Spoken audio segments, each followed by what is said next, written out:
I cannot fathom in my head that I'm filming this video on September 30th and tomorrow starts October. Half of this year has felt like a literal dream. I don't know where my head has been, but it hasn't been in the game. That being said, I've been able to read a good bit. So I've read 18 books over the span of 3 months. I go through spurts where I read a lot and then I just genuinely don't have time to read because I'm like working and going to school. And I like have a social life that I have to maintain, and just reading and like keeping up with this channel and everything, it's just like so hard for me to keep up with.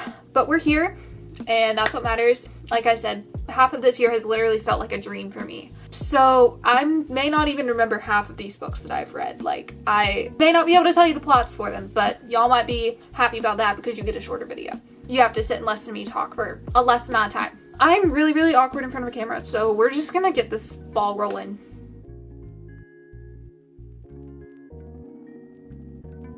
So the first book that I read in July was The Last Beautiful Girl by Nina Lauren. Gonna be honest, don't remember a whole lot about this book. I know it had a lot to do with the picture of Dorian Gray. There's this girl who lives in a haunted house. She's like in a play. I don't want to spoil the book, but like the ghost that's haunting her house gets in her head a little bit.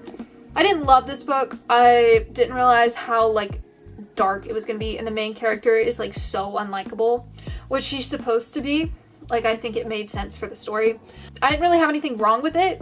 It just wasn't entirely for me. But I gave it 3.5 stars because it was something. Didn't have a problem getting through it. The next book that I read in July was This Is Girls Ministry. Not going to talk a whole lot about this one. Rated it 4 stars. This is a great book. Whether you're a young professional, a girl in the youth ministry herself, if you're like I said, if you're like a single woman, a girl in the youth ministry herself, if you're a mom to teen girls, I highly suggest reading this book. Then I took a beach trip and I borrowed a couple of books from my friend. The first of those books that I borrowed was The Spanish Love Deception by Elena Armas. I know people either love or hate this book. And it was my first introduction to the fake dating trope. I didn't have anything wrong with it. I can understand why you wouldn't like it. I personally gave it 4 stars. Then I read People We Meet on Vacation by Emily Henry, and this is where my ratings start getting like super specific. I've updated all my ratings for the year, and I decided that I was gonna incorporate quarter stars, which used to really annoy me, but anyways, here we are. I gave People We Meet on Vacation 4.25 stars. I really enjoyed the whole premise of like the travel blogger and her best friend traveling together. Miscommunication was also a little bit annoying because it was like, why didn't we just talk about it? Especially if you were that close with him. Anyways, I don't remember a ton about the book, but again, I really enjoyed it. I read both Spanish Love Deception and People We Meet on Vacation on the Beach. Both very enjoyable books. Then I decided I was going to get back into the Natural series. So I picked up Killer Instinct by Jennifer Lynn Barnes. I liked this book, I think, even better than the first one. This is more of Dean's book. You follow him and his dad is like involved in another case. I'll leave it at that. Can't say too much else because it's the second book of a series and I can't spoil anything. But I will say I am Team Dean. Was never really Team Michael. Didn't really have a reason to root for Michael. But yeah, I love the found family of this series. 4.5 stars. Continuing with the Natural series, I had to go back to Barnes & Noble again and pick up All In by Jennifer Lynn Barnes. This is Sloane's book. This one is, again, they keep getting better as the series goes on. I liked this one better than Killer Instinct. I like that you get the really big mystery that's interconnected between all of them, how it fleshes itself out more in this one. And I love Sloane's character. Very protective of her. I love this series. I don't want to say too much because it's the third book of the series. Don't want to spoil anything. Great book. 4.5 stars. Sorry if I'm moving really quickly. Like I said, I don't remember a lot of these books.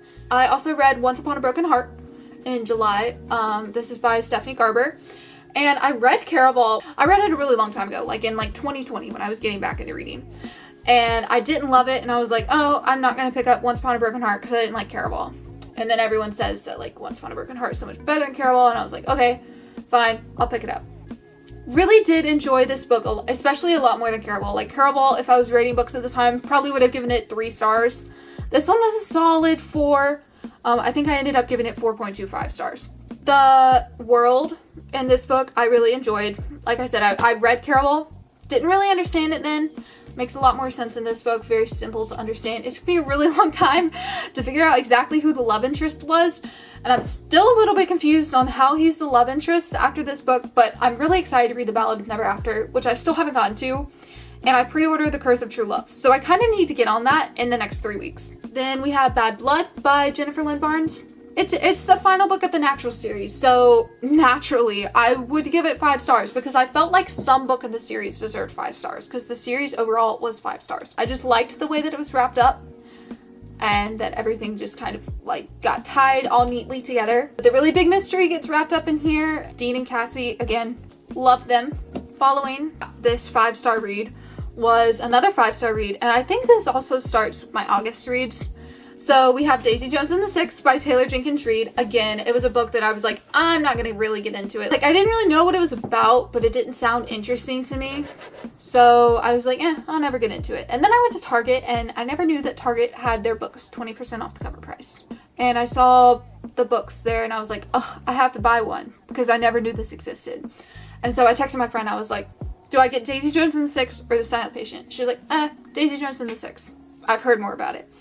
And I'd recently heard like more about how it was about a girl joining a rock band in the 60s. I was like, oh, that's pretty cool. When I tell you I have never wanted to write in a book so bad. I don't normally write in my books, but the quotes in this book are insane. I would love to reread it and annotate it completely. I got pretty attached to the characters, especially because you got to hear all of their points of view through the interview style that this book is told in. I really enjoyed this book. Like, this is right up there with If He Had Been With Me and Beach Read. Those are like my top 3 reads of the year.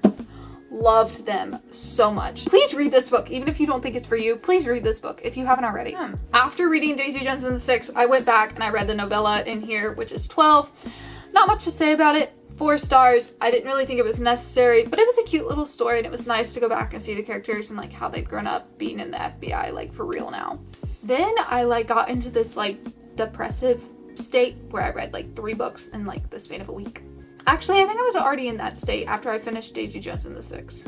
Anyways, the point is my mental health was not great when I was reading these books. Probably the worst book for me to read when my mental health was not great was Then She Was Gone by Lisa Jewell. However, I still really enjoyed it. So if you don't know anything about this book, there's a woman and her daughter went missing like 10 years ago or something. She starts dating this man and he has a daughter who looks just like her daughter.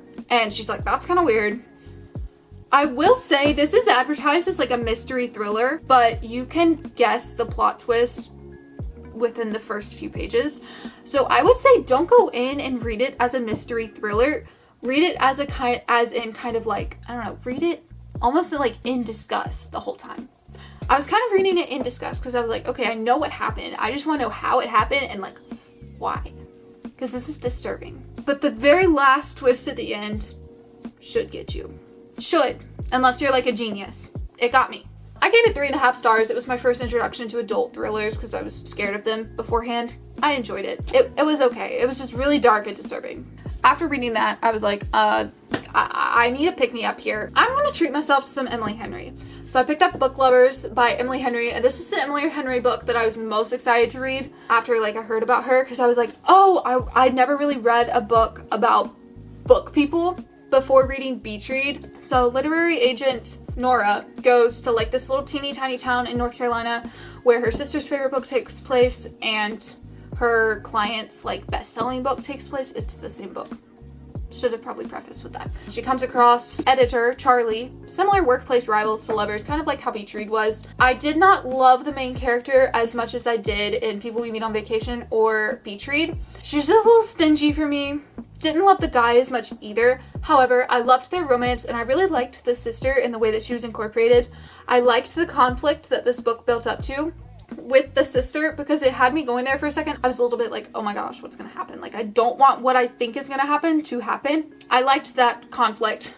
I don't know. I did really enjoy this book. I gave it 4.5 stars. Then I impulsively bought a book that was hardly even on my TBR, like not on my radar, because Barnes & Noble released a special edition of it. It was really pretty and I was like, oh, I want to buy it. I want to read it. So I picked up Belladonna by Adalyn Grace.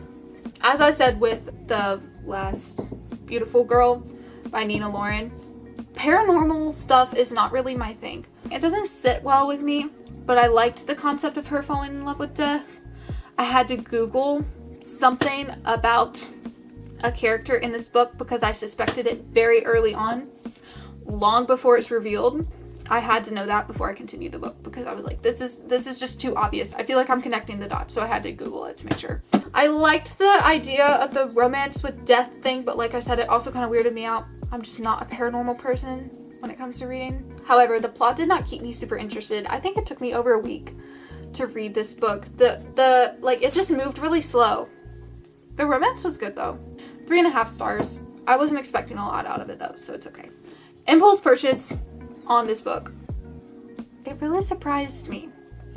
It is The Housemaid by Frida McFadden. I'd heard about this book, obviously, but I hadn't really like considered it, and then I just kept seeing it on the table at Barnes & Noble. I was like, oh, fine, I'll buy it. So I ordered it from Amazon. Was not expecting what happened to be what happened. So Frida McFadden, at least in The Housemaid, I don't know if she does it in her other thrillers, but she gives you like part of the end at the beginning, but she makes it to where you don't know what's happening. So the entire time from that first page, I was thinking like, who killed who? Oh, how is this gonna go down? She got me. She tricked me. I actually liked the ending. Just like, I normally don't enjoy morally gray characters or stuff like that. Don't enjoy the death aspect of like morally gray characters. But in this book, like, I was actually okay with it. The lady moves in to be a housemaid for like a bunch of rich people. Supposedly the wife is crazy, the guy is normal, and the daughter's a brat. And you just kind of see how it unfolds from there. She is kept in an attic that only locks from the outside. That's her bedroom.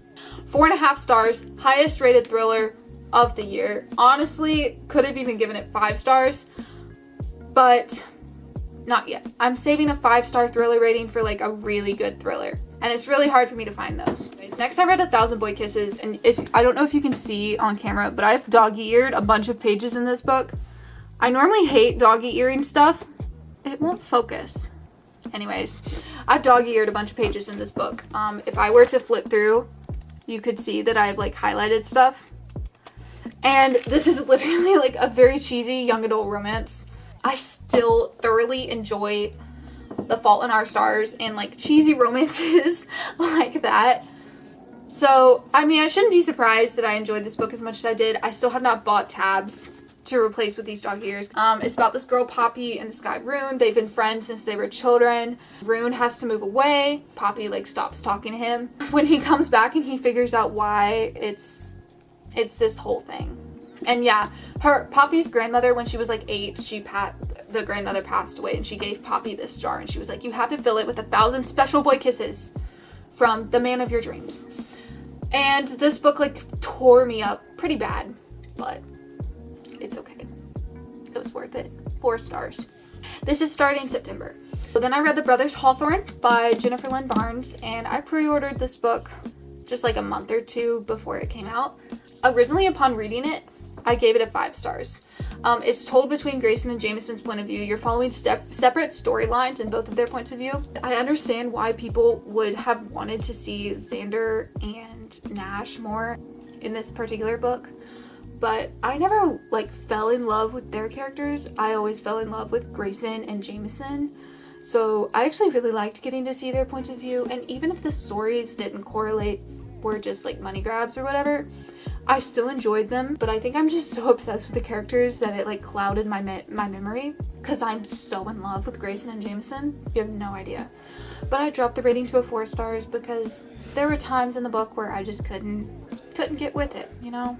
And I don't think that should happen in a 5-star book, so we dropped it to 4 stars. I'm on a roll with 4-star reads right now because I picked up Dance of Thieves by Mary E. Pearson. And this book made me realize that I haven't read like anywhere close to hardcore fantasy since I read Ember in the Ashes in like 2020. I haven't read fantasy like this since then, and it took me a long time to be able to get into this book and understand it, just because I'm so not used to the brain power that real actual fantasy takes. And that being said, this is not hard fantasy to understand. Like, the enemies to lovers, I feel like I've heard so much about the enemies to lovers in this book, I really expected it to be more exaggerated than even it was. Even though this book took me like over a week to finish, I really did enjoy it, and I think it still deserves that 4-star rating overall. Oh my gosh, it's about Kazi and Jace. Kazi is like sent to Jace's country like to charge them with treason or whatever, and Jace is like, no, like we didn't do anything. It's described as they're out to kill each other, That's almost a spoiler for the very end of this book. And then even then, it doesn't even, like, it's not even really true. They're not really out to kill each other. They're just enemies. They're just enemies. Like, simple as that. They're rivaling countries. So in September, I only read 4 books. And that's already 2 of them. The next book that I read was The Housemaid's Secret by Freida McFadden. I didn't love it as much as the first one because the morally gray character in here started to bother me a little bit, and it got like a little bit too out of hand for me. Freida McFadden still got me with the plot twist. I was sitting in a Starbucks reading the last 30 pages of this. So confused. I was like, what is happening? And I'm not saying that the plot twists didn't make sense. Like, they actually made pretty good sense. And I really enjoyed the book. Like, I got through it in 3 days after taking 10 to read Dance of Thieves. This was so nice to get through it that quickly. Good thriller. You follow the same housemaid in a different house. And there's this lady who is like kept behind a locked door, and like the husband is the one who works with the housemaid basically and like tells the housemaid what to do, and he seems like a golden guy. But like she sees the lady behind closed doors one day who is supposedly sick, and it all goes downhill from there. But 3.75 stars, like I said. I enjoyed it, just didn't enjoy the moral grayness.